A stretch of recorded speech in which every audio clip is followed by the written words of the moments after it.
금전운이 우리의 뒤를 따라 부자가 되려면 어떤 물건을 지니는지가 중요합니다. 요즘에는 워낙 중고거래가 활성화되고 나눔을 생활화하며 나에게 필요가 없는 물건을 쉽게 건네줄 수 있는데요. 그런데 운을 위해서는 다른 사람에게 절대 넘겨서는 안 되는 물건이 있습니다. 그 물건을 다른 사람에게 넘기면 나의 재물운이 그 사람에게 같이 넘어가거나 돈복이 사라질 수 있기 때문인데요. 우리가 인생을 살아가면서 금전의 흐름이 막혀 있는 느낌이 들어 막막할 때는 어떤 물건을 소지하고 있는지, 혹시 잘못 건네주지는 않았는지 확인해 봐야 합니다.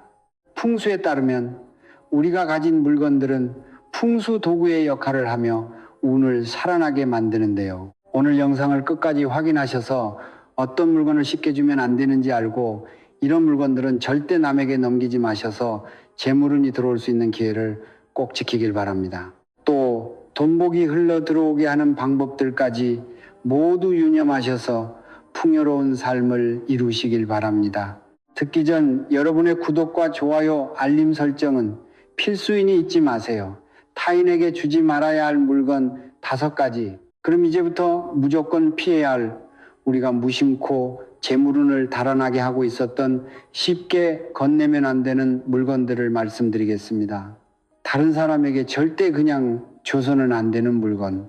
가장 첫 번째는 속옷입니다. 속옷은 내가 착용한 순간 나의 신체 일부라고 생각해야 하는데요. 간혹 속옷도 명품이나 비싸서 단 한 번만 입었으니 다른 이에게 나눠줘야겠다고 생각할 수 있는데 이것은 좋지 않은 생각입니다. 왜냐하면 나의 몸에 깃든 기운들을 다른 이에게 넘겨주는 것이 되기 때문에 좋지 못합니다. 만약 나에게 재물운이 트여 있을 때 타인에게 넘겨준다면 그 운의 기운을 나눠 가질 수 있기 때문에 속옷은 남은 물론이고 가족에게도 공유하지 않는 것이 좋습니다. 속옷을 선물하고 싶다면 한 번이라도 사용했던 속옷은 자제하고 새로운 것을 건네주는 것이 좋습니다. 특히 속옷이 아깝다고 해서 구멍이 나거나 약간 다른 것이 있을 때 이것을 나누는 것은 좋지 못하기 때문에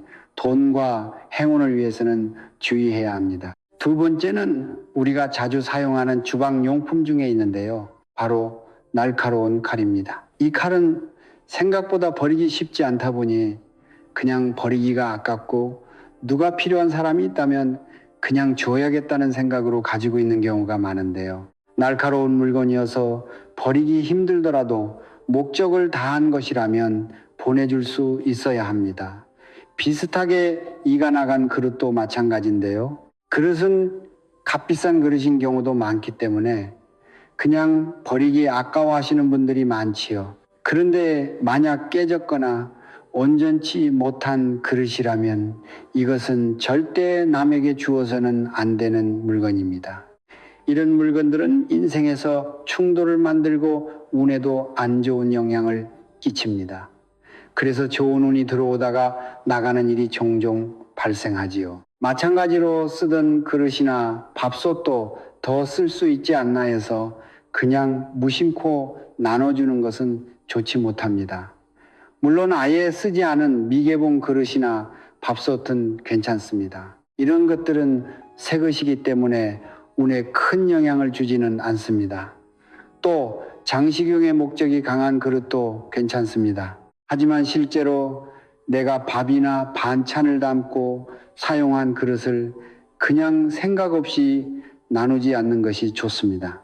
예로부터 쌀은 금전과 풍요를 상징했습니다. 그리고 그것을 담는 밥그릇이나 밥통, 쌀을 담는 통과 같이 쌀이나 음식을 보관하는 장소는 재물운을 의미하지요. 이것을 생각 없이 남에게 주면 내 재물운을 빼앗기게 되는 것을 의미합니다. 또한 앞으로 커져갈 재물운의 씨앗도 남에게 넘겨주는 셈이나 다름없으니 기왕이면 내가 사용했던 그릇, 쌀통, 밥솥 등을 그냥 나눠주는 것은 좋지 않습니다. 만약 이때 꼭 나눠야 한다면 그릇을 사용하지 않고 하루 이틀 정도 햇볕이 잘 드는 곳에 두어서 주는 것이 괜찮습니다. 다음으로 소금도 남에게 주면 좋지 못한 것 중 하나인데요. 소금이 금전을 상징하는 것은 많은 분들이 들어보셨을 겁니다. 소금을 현관에 두면 재물운이 상승한다는 말도 있지요. 또 상갓집에 다녀오거나 안 좋은 일이 있었을 때 소금을 뿌려 애군을 막기도 하는데요. 이렇게 소금은 나쁜 운으로부터 집안의 애군을 막아주는 역할을 하기도 합니다. 특히 소금은 돈복과 연관이 깊어서 사람이 자주 돌아다니는 현관에 소금을 두면 재물운이 더욱 좋아진다고 하는데요. 이때 주기적으로 소금을 새 것으로 바꾸어 주면 좋다고 하지요. 운이 나쁜 시기에는 소금이 더 빠르게 탁한 색으로 변해 있다고 합니다. 이렇게 돈과 재물을 뜻하는 소금은 만약 지금 내 상황이 금전운이 좋지 못한 상황이라면 타인에게 나눠주는 것은 좋지 못합니다. 마찬가지로 소금을 주로 담았던 항아리나 단지 역시 재물운을 지키는 것을 뜻하니 주지 않는 것이 좋겠습니다. 네 번째로 죽어 있는 물건이나 파손된 물품을 나눠주는 것은 피해야 하는데요. 죽어 있는 물건 중 대표적인 것이 조화나 말린 식물, 죽은 식물입니다. 식물 역시 가정의 번영을 상징하는 물건 중 하나이지요. 금전운이 들어오는 식물들도 많은데요. 이처럼 성공과 명예를 드높일 수 있는 식물이 시들거나 죽어 있다면 운에 좋은 신호는 아닙니다. 이런 것들은 다른 사람에게 나눠주기보다 빠르게 처리하거나 버리는 것이 좋습니다. 마찬가지로 내가 손을 대지 않는 물건, 오랫동안 묵혀있는 물건도 죽어 있는 물건 중 하나이니 빠르게 정리할 필요가 있습니다. 또 파손된 물품은 타인에게 나눠줄 경우 좋지 못한 소리를 들을 수가 있지요. 이 중에서도 망가진 인형은 꼭 피해야 합니다. 망가진 인형들은 차라리 그냥 버리는 것이 좋은데요. 인형은 예로부터 주술적인 의미가 있기 때문에 그것이 훼손된 형태라면 좋은 운을 가져오지 못합니다. 기르던 식물을 타인에게 그냥 넘겨주는 것도 좋지 못한데요.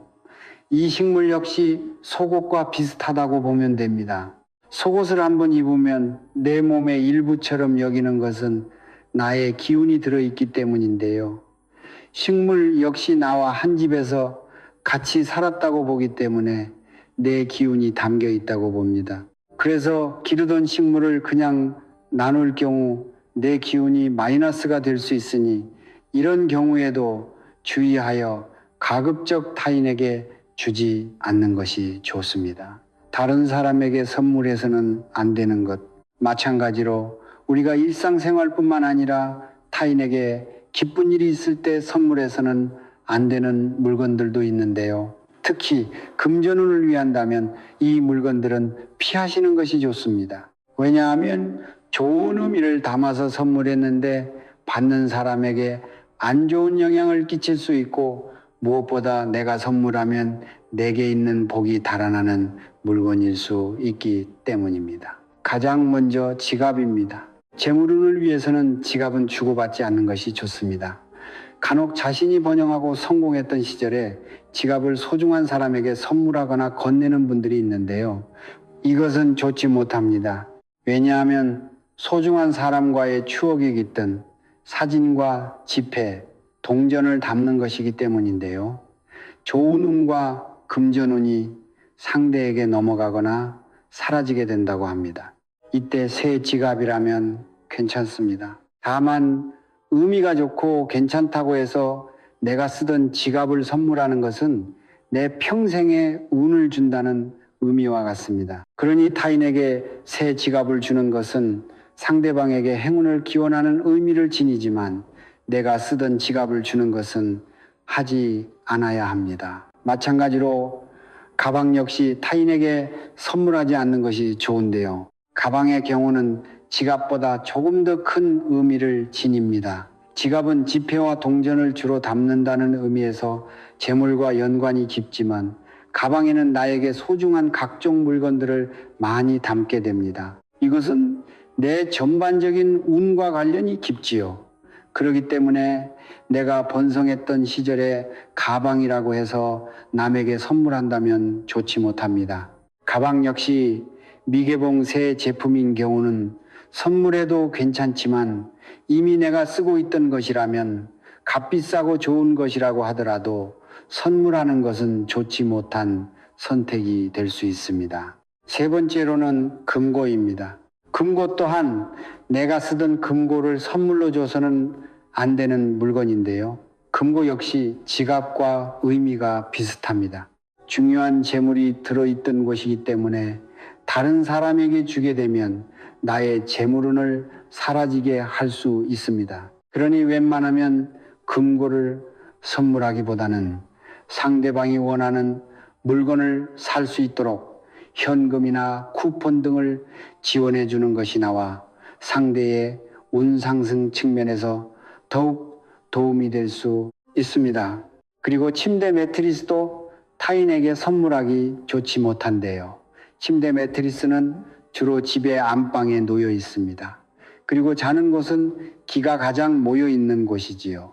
일이 잘 풀릴 때는 좋은 기운이, 안 풀릴 때는 나쁜 기운이 가장 많이 모여 있는 곳이기도 합니다. 그러기에 자고 눈을 뜨는 침대나 매트리스는 타인에게 선물하지 않는 것이 좋습니다. 특히 일상이 평온하게 유지되고 일이 잘 풀리는 경우에 내가 쓰던 것들을 주는 것은 좋지 않습니다.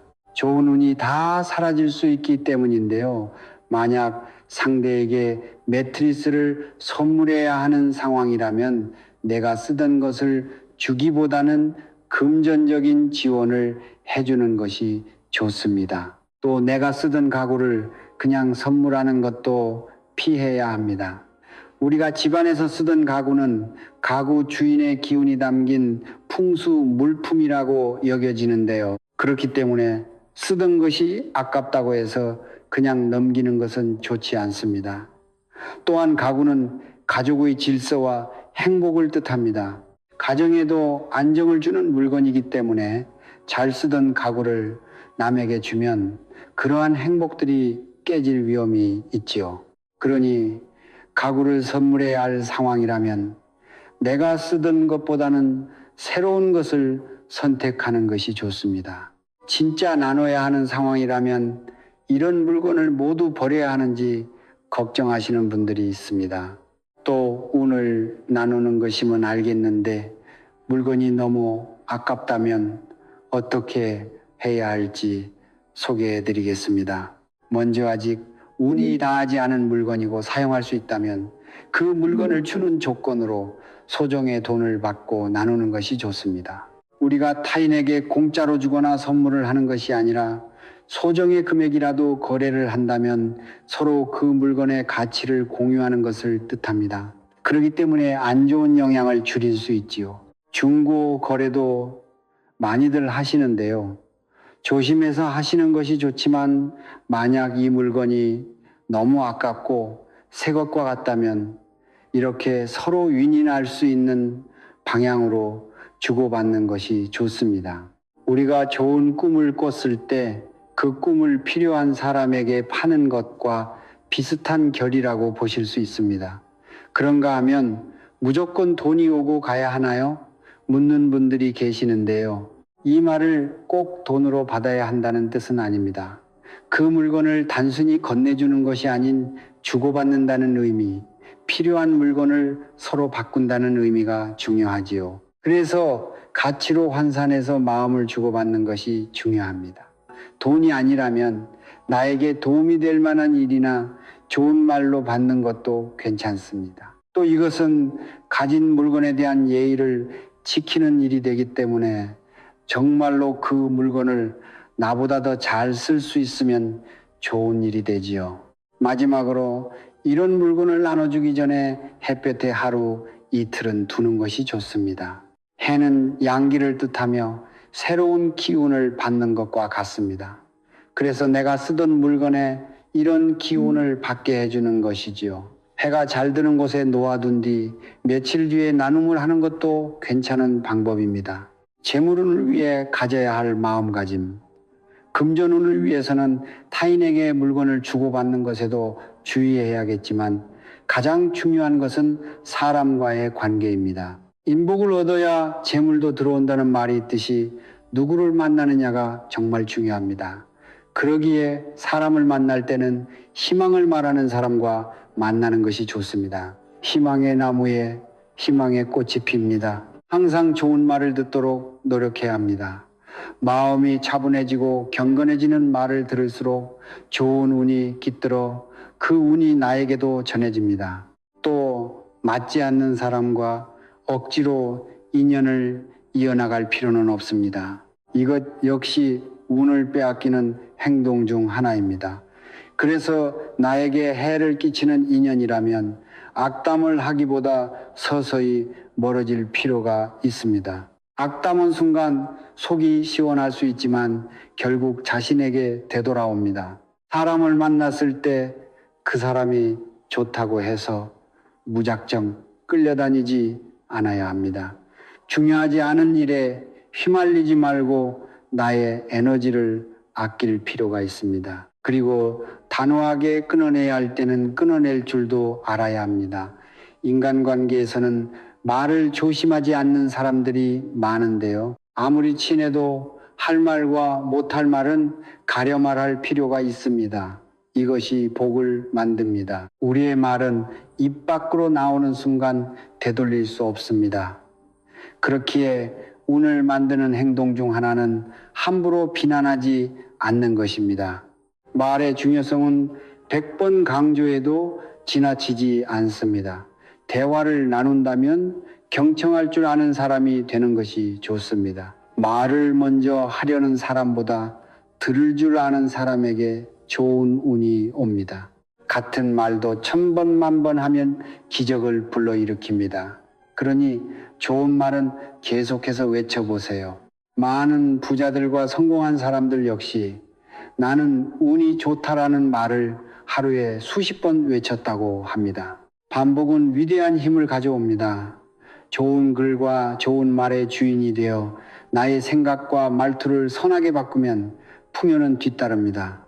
특히 재물운이 좋아지길 원한다면 돈과 친하게 지내는 사고방식을 가져야 합니다. 돈은 돌고 돌아 나에게 충분히 다가올 수 있다는 사실을 알아야 합니다. 돈은 나뿐만 아니라 주변 사람을 행복하게 만들고 이롭게 할 수 있다는 것을 이해해야 합니다. 만약 인생에서 본받고 싶은 부자를 만난다면 가치관과 신념, 태도를 배울 필요가 있습니다. 그들의 행동 속에서 좋은 운을 가져오기 위해 어떤 행위를 했는지 살펴보고 적용하는 것이지요. 부자가 되려면 귀를 열라는 말이 있듯이 모든 것을 나와 맞지 않는다고 단정짓고 배척하지 말고 수용하는 지혜가 필요합니다. 타인의 말을 귀담아 듣는 사람은 그 속에서 귀중한 가치도 찾아낼 수 있습니다. 또 운이 나쁘다고 생각될 때는 밖에 나가 산책처럼 걷는 것도 좋습니다. 몸을 움직이면 잡념이 사라지고 쌓여있던 스트레스가 풀립니다. 가만히 있으면 운도 정체됩니다. 운과 돈은 비슷한 성질을 가지고 있습니다. 순환되는 흐름을 통해 흘러 들어옵니다. 부정적인 기운은 멀리하고 긍정적인 기운을 받아들이는 것이 필요합니다. 이것이 쌓여 나에게 복으로 들어옵니다. 오늘 들어보신 이야기 어떠셨나요? 좋은 운을 위해서는 타인과 나누어야 할 것과 주지 말아야 할 것이 있다는 것, 또 피치 못하게 나눠야 할 상황이라면 어떻게 해야 하는지 알아보는 시간이었습니다. 지금까지 들을수록 삶의 지혜가 깊어지는 이야기였습니다. 오늘도 감사합니다. 행복하세요.